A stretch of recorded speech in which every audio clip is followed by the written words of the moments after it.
Hey, welcome back to RamZland. Today I want to share with you acoustic levitation. Check this out.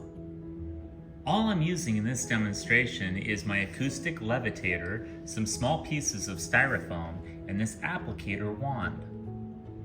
To levitate the styrofoam, all I have to do is plug in my acoustic levitator, and you'll see the light on, but you won't hear any sounds. Then I use my applicator and I put a small piece of styrofoam in between my acoustic levitator, and look what happens.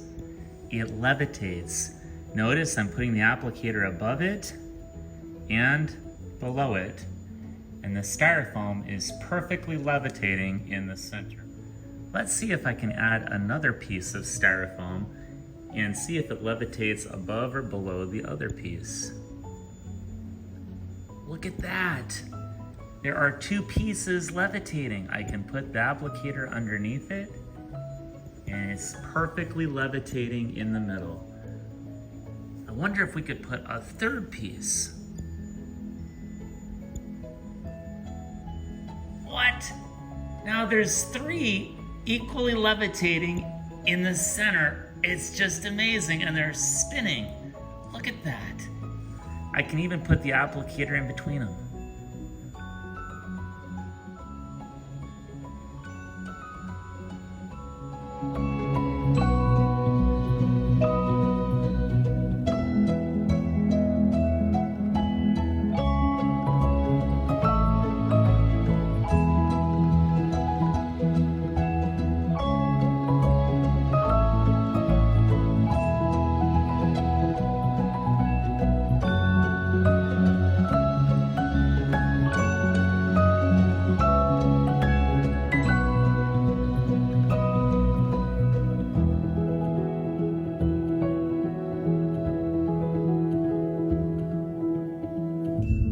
I hope you enjoyed today's edition of RamZland, and I'll see you next time. If you enjoyed this presentation, be sure to remember to like and subscribe.